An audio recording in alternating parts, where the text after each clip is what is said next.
ഓം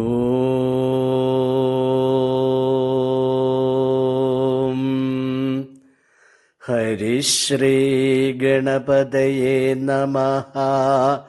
അവിഘ്നമസ്തു. ഓം ശ്രീ ഗുരുഭ്യോ നമഃ. ഹരി ഓം. ഗൃഹാങ്കണ രാമായണ പാരായണം 31-ാം ദിവസം.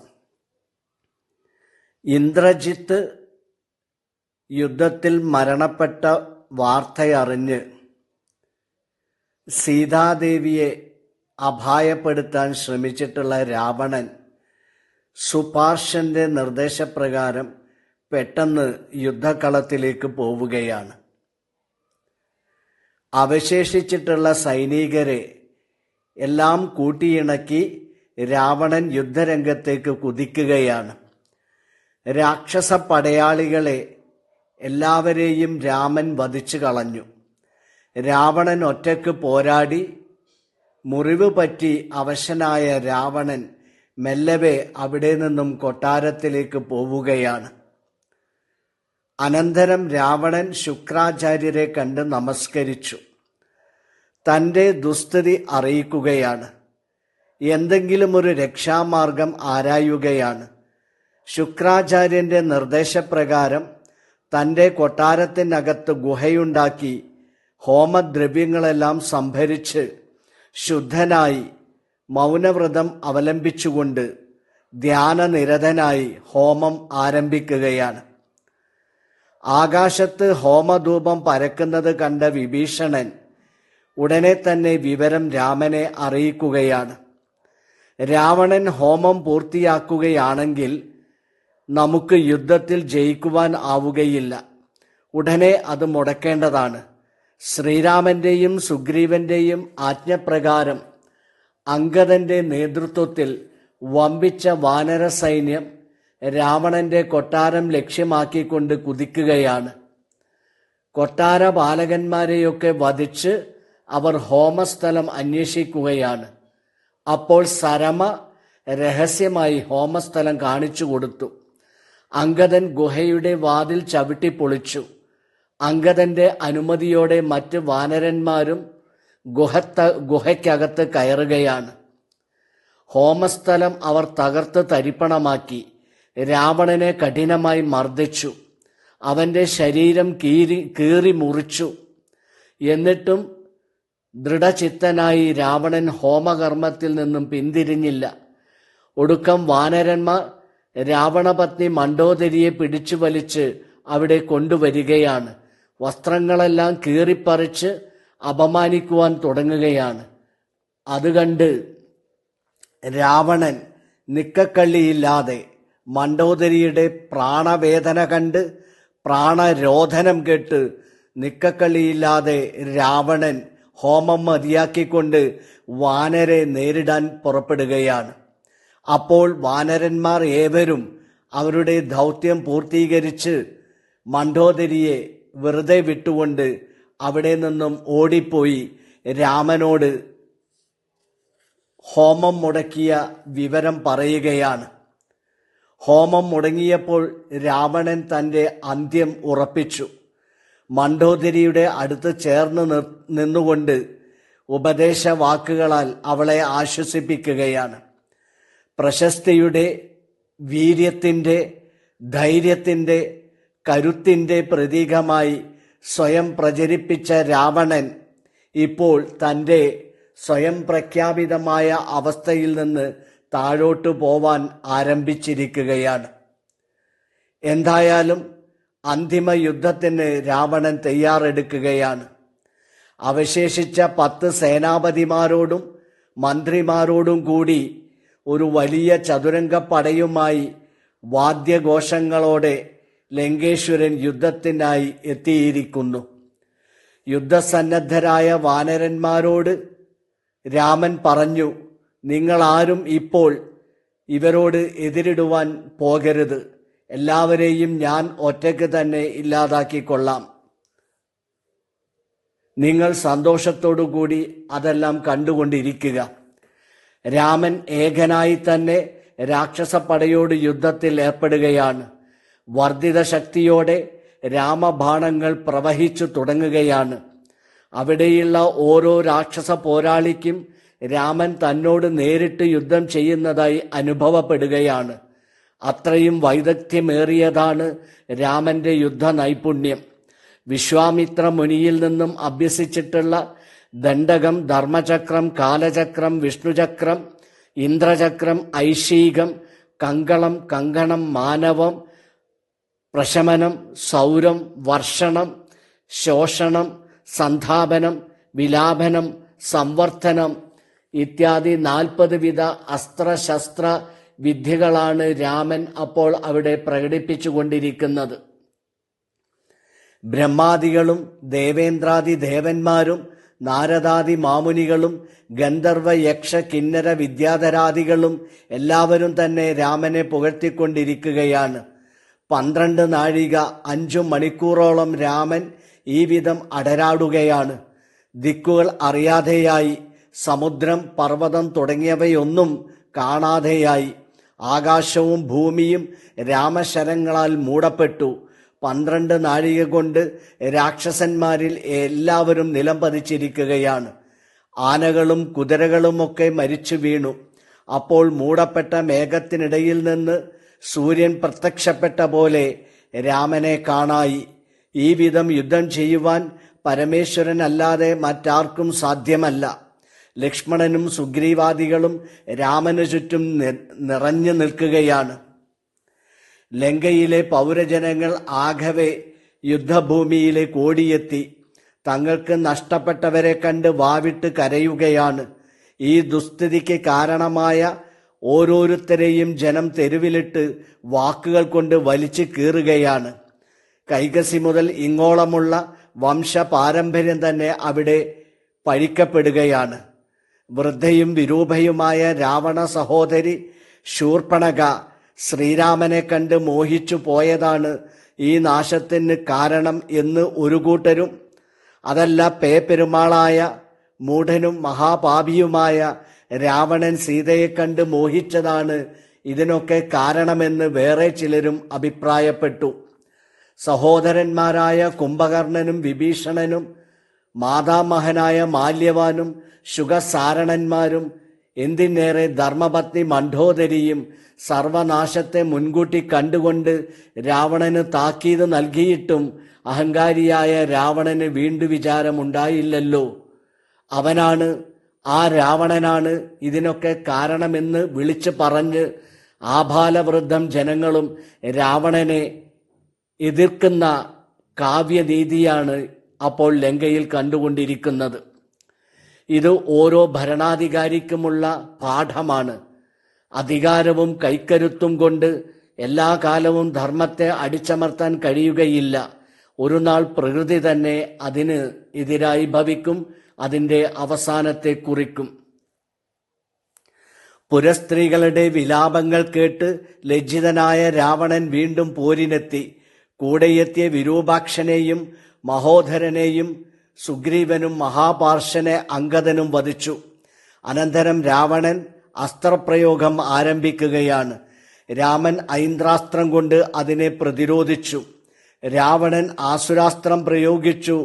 ആന, പന്നി, കോഴി, നായ, പാമ്പ്, പോത്ത്, സിംഹം, ചെന്നായ, കഴുകൻ എന്നീ ജീവികളും മുഗ്ധരം, വേൽ, വെൺമഴു, വാൾ, ശൂലം, കുന്തം എന്നീ ആയുധങ്ങളും അതിൽ നിന്ന് പുറപ്പെട്ട് രാമസൈന്യത്തെ ആക്രമിക്കുവാൻ തുടങ്ങി. അപ്പോൾ രാമൻ ആഗ്നേയാസ്ത്രം പ്രയോഗിച്ച് അതിനെയൊക്കെ കത്തിച്ചു കളയുകയാണ്. തുടർന്ന് രാവണൻ മയൻ കൊടുത്ത ബാണം പ്രയോഗിക്കുകയാണ്. ഗന്ധർവാസ്ത്രം കൊണ്ട് രാമൻ അതിനെ നിർവീര്യമാക്കിയിരിക്കുന്നു. ഇങ്ങനെ അങ്ങോട്ടും ഇങ്ങോട്ടും കൊടുത്തും കൊണ്ടും ആവനാഴിയിലെ അസ്ത്രങ്ങൾ ഓരോന്നായി പ്രയോഗിച്ചുകൊണ്ടും യുദ്ധം മുന്നേറുകയാണ്. ഇതിനിടയിൽ മയൻ കൊടുത്ത വേൽ രാവണൻ ലക്ഷ്മണന്റെ മാറിനെ ലക്ഷ്യമാക്കി എയ്ത് തറപ്പിക്കുകയാണ്. പ്രതിരോധിക്കാൻ കഴിയാതെ ലക്ഷ്മണൻ മോഹാലസ്യപ്പെട്ട് വീണു. രാമൻ ഓടിവന്ന് വേൽ പറിച്ചു മാറ്റുകയാണ്. വാനരന്മാരോട് ലക്ഷ്മണനെ ശുശ്രൂഷിക്കുവാനുള്ള ഭാരമേൽപ്പിച്ച് രാവണനെ രൂക്ഷമായി എതിരിട്ടു. ഇന്ന് രാക്ഷസാധമനെ ഞാൻ കൊല്ലും. സപ്തദ്വീപുകളും സപ്തസമുദ്രങ്ങളും സപ്തപർവ്വതങ്ങളും സൂര്യനും ചന്ദ്രനും ഭൂമിയും ആകാശവുമെല്ലാം അതിന് സാക്ഷിയായി. മേഘമഴ പെയ്യുന്നത് പോലെ രാഘവ രാവണ യുദ്ധം പിരിമുറുകുകയാണ്. അപ്പോൾ പെട്ടെന്ന് ലക്ഷ്മണനെ കുറിച്ചുള്ള ഓർമ്മ രാമനുണ്ടായി. രാമൻ സുഷേണന്റെ നിർദ്ദേശപ്രകാരം ഹനുമാനെ കൊണ്ട് വിശല്യക്കരണി എത്തിക്കുകയാണ്. ലക്ഷ്മണന്റെ മോഹാലസ്യം അതോടുകൂടി മാറുകയുമാണ്. രാവണൻ തേരിലും രാമൻ നിലത്തു നിന്നുമാണ് യുദ്ധം ചെയ്യുന്നത്. അതുകൊണ്ട് ചില പ്രയാസങ്ങൾ രാമനുണ്ട്. ഉടൻ ഇന്ദ്രന്റെ നിർദ്ദേശാനുസരണം തേരാളി മാതലിയോടുകൂടി തൻ്റെ തേര് രാമന് കൊടുത്തയക്കുകയാണ്. രാമൻ തേര് തൊട്ട് വണങ്ങി അതിൽ കയറുകയാണ്. തുല്യനിലയിൽ ആ വീരന്മാർ യുദ്ധം തുടരുകയാണ്. രാമൻ ഗന്ധർവാസ്ത്രം പ്രയോഗിച്ചു. രാവണൻ രാക്ഷസാസ്ത്രം കൊണ്ട് അതിനെ എതിരിട്ടു. രാവണൻ നാഗാസ്ത്രം പ്രയോഗിച്ചപ്പോൾ രാമൻ ഗരുഡാസ്ത്രം കൊണ്ട് അതിനെ നിർവീര്യമാക്കുകയാണ്. യുദ്ധം കൊടുമ്പിരിക്കൊള്ളവേ ക്ഷീണം പറ്റിയ രാവണനെ തേരാളി പോർക്കളം വിട്ട് രക്ഷപ്പെടുത്തുകയാണ്. ആലസ്യം തീർന്ന ദശാനനൻ വീണ്ടും യുദ്ധത്തിനായി വന്നു. ആകാശചാരികൾ വിശേഷിപ്പിച്ച പോലെ ഇതുവരെ കാണാത്ത പെരുമ നിറഞ്ഞ യുദ്ധവൈദഗ്ധ്യം മുറ്റിനിൽക്കുന്ന ആ മഹായുദ്ധം രാമയുദ്ധത്തിന് പകരം മറ്റൊന്നില്ല എന്ന് പറയും പോലെ രണാങ്കണം കൊടുമ്പിരിക്കൊള്ളുകയാണ്. അപ്പോൾ വാനിൽ നിന്ന് ഉജ്ജ്വല തേജസ്സോടുകൂടി അഗസ്ത്യ മഹർഷി രാമന്റെ തേരിൽ ആഗതനായി. തൊഴുതു നിൽക്കുന്ന രാമനോട് മുനി പറഞ്ഞു, നിനക്ക് ഉത്കർഷമുണ്ടാക്കുവാൻ വേണ്ടിയാണ് ഞാൻ ഇപ്പോൾ വന്നിട്ടുള്ളത്. ത്രിവിധ ദുഃഖങ്ങളും മറ്റാപത്തുകളും അകറ്റുന്നതിനും ശത്രുവിനാശനത്തിനും രോഗശമനത്തിനും ആയുസ്സും കീർത്തിയും വർദ്ധിപ്പിക്കുന്നതിനും ദേവന്മാർ ഭജിക്കുന്നത് സാക്ഷാൽ ആദിത്യനെയാണ്. ഗന്ധർവന്മാർ, യക്ഷന്മാർ, കിന്നരന്മാർ, സിദ്ധചാരണന്മാർ, അപ്സരസുകൾ, താപസന്മാർ തുടങ്ങി എല്ലാവരും ആദിത്യനെ തന്നെയാണ് ധ്യാനിക്കുന്നത്. സ്വരശ്മിയാൽ 14 ലോകങ്ങളെയും രക്ഷിക്കുന്നതും പ്രളയകാലത്ത് എല്ലാം ഭക്ഷിക്കുന്നതും സൂര്യൻ തന്നെയാണ്. ബ്രഹ്മവിഷ്ണു മഹേശ്വരന്മാരും ദേവേന്ദ്രനും മറ്റ് അഷ്ടദിക്പാലകന്മാരും ഗണപതി, സുബ്രഹ്മണ്യൻ എന്നിവരും ചന്ദ്രൻ തുടങ്ങിയ എല്ലാ നക്ഷത്രഗണങ്ങളും പിതൃക്കളും മനുക്കളും കാമദേവനും നാഗസമൂഹവും എല്ലാവരും തന്നെ ശ്രേയസ്സിനും പ്രേയസ്സിനും ആശ്രയിക്കുന്നത് സൂര്യനെ തന്നെയാണ്. അങ്ങനെയുള്ള ആദിത്യ വൈഭവം മുറ്റിനിൽക്കുന്ന മന്ത്രം നിനക്ക് ഉപദേശിക്കുകയാണ്. അത് ജപിച്ച് നീ വേഗം ശത്രുക്ഷയം വരുത്തുക.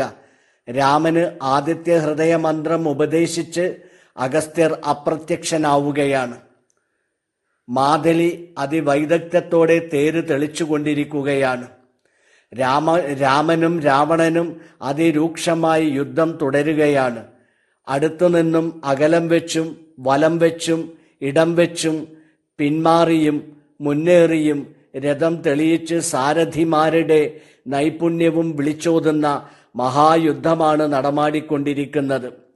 പ്രകൃതി പോലും നിശ്ചലമായി പോയപ്പോൾ രാമൻ രാവണന്റെ ഒരു തല എയ്തു മുറിക്കുകയാണ്. അപ്പോൾ തന്നെ അതേ സ്ഥാനത്ത് വീണ്ടും മറ്റൊരു തല പ്രത്യക്ഷപ്പെടുകയാണ്. ഇങ്ങനെ നിരവധി തലകൾ മുറിച്ചു മാറ്റിയിട്ടും രാവണന്റെ തലക്കൊരു കുറവും വരുന്നില്ല. അവന്റെ തപോബലത്തെ മനസ്സാ രാമൻ പ്രകീർത്തിച്ചുപോയി. അതിനിടെ മാതലിയുടെ ഓർമ്മപ്പെടുത്തൽ വരികയാണ്. രാമന്റെ കർണപുടത്തിൽ അത് പ്രവഹിച്ചിരിക്കുകയാണ്. രാമൻ തേരിൽ വെച്ച് തന്നെ ആദിത്യ ഭഗവാനെ വണങ്ങുകയാണ്, വന്ദിക്കുകയാണ്. അഗസ്ത്യ മഹർഷിയെ മനസ്സാ തൊഴുകയാണ്.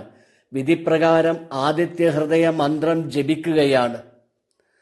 ഓം സന്താപനാശകരായ നമോ നമഃ, അന്ധകാരാന്ധകരായ നമോ നമഃ, ചിന്താമണേ ചിദാനന്ദായ ദേ നമഃ, നേഹാരനാശകരായ നമോ നമോ, മോഹവിനാശകരായ നമോ നമഃ, ശാന്തായ രൗദ്രായ സൗമ്യായ ഘോരായ കാന്തിമതാകാന്തിരൂപായ തേ നമഃ. സ്ഥാവരജംഗമാചാര്യായ തേ നമോ. ദേവായ വിശ്വൈകസാക്ഷിണേ തേ നമഃ. സത്വപ്രധാനായ തത്വായ തേ നമഃ. സത്യസ്വരൂപായ നിത്യം നമോ നമഃ. ഈ മന്ത്രം ജപിച്ച് ശ്രീരാമചന്ദ്രൻ ബ്രഹ്മാസ്ത്രം എടുക്കുകയാണ്. ലോകത്തെ ആകമാനം പ്രകാശിപ്പിക്കുന്ന ബ്രഹ്മാസ്ത്രത്തെ രാമൻ ഭക്തിവിശ്വാസത്തോടുകൂടി ജപിച്ച് അയക്കുകയാണ്. ആ അസ്ത്രം രാവണന്റെ ഹൃദയം പിളർന്ന് സമുദ്രത്തിലെത്തി കഴുകി വൃത്തിയാക്കിയ ശേഷം രാമചന്ദ്രന്റെ തൂണീരത്തിൽ തിരിച്ചെത്തിയിരിക്കുകയാണ്. പ്രപഞ്ചത്തെ അടക്കി ഭരിക്കാൻ ശ്രമിച്ച രാവണൻ ഒരു വൻമരം മുറിഞ്ഞു വീഴുന്നത് പോലെ ഭൂമിയിൽ വീഴുകയാണ്. രാവണനാൽ പീഡിപ്പിക്കപ്പെട്ട സഹോദരീ സഹോദരന്മാർക്ക് നീതി കിട്ടിയിരിക്കുകയാണ്. അനരണ്യൻ മഹർഷിയുടെ ശാപം ഫലവത്തായിരിക്കുകയാണ്. അത്രി മഹർഷിയുടെ, ഋതുവർമ്മ മഹർഷിയുടെ, ദ്വൈപായന മഹർഷിയുടെ, നളകൂഭരന്റെ, നന്ദികേശന്റെ, വസിഷ്ഠ മുനിയുടെ, അഷ്ടാവക്ര മുനിയുടെ, ദത്താത്രേയ മുനിയുടെ, മാണ്ഡവ്യ മുനിയുടെ, നാരദരുടെ, അഗ്നിയുടെ, ബൃഹസ്പതിയുടെ, ബ്രഹ്മദേവന്റെ ശാപങ്ങൾക്കുള്ള ശിക്ഷ ലഭ്യമായിരിക്കുകയാണ്. വേദവതിയുടെ ശാപം പരിപൂർണമായിരിക്കുകയാണ്. പ്രകൃതി അതിൻ്റെ താളലയങ്ങൾ വീണ്ടെടുത്തിരിക്കുകയാണ്. ഇളം കാറ്റ് മന്ദം മന്ദം വീശി തുടങ്ങിയിരിക്കുകയാണ്. ബ്രഹ്മാദി ദേവഗണങ്ങൾ രാമനെ പ്രശംസിക്കുകയാണ്. വിഭീഷണൻ രാമനിർദ്ദേശപ്രകാരം അഗ്നിഹോത്രികളെ സംസ്കരിക്കും വിധം രാവണന്റെ ഭൗതിക ശരീരം സംസ്കരിക്കുകയാണ്. ധർമ്മ സംരക്ഷകനായ ശ്രീരാമദേവന് മുമ്പിൽ നമസ്കരിച്ചുകൊണ്ട് നമ്മുടെ ഈ രാമായണ പാരായണവും പ്രഭാഷണവും ഇന്നത്തേക്ക് അവസാനിക്കുകയാണ്. എല്ലാവർക്കും വിട എന്ന് പറഞ്ഞുകൊണ്ട് ഈ സത്സംഗം ഇവിടെ സമാപിക്കുകയാണ്.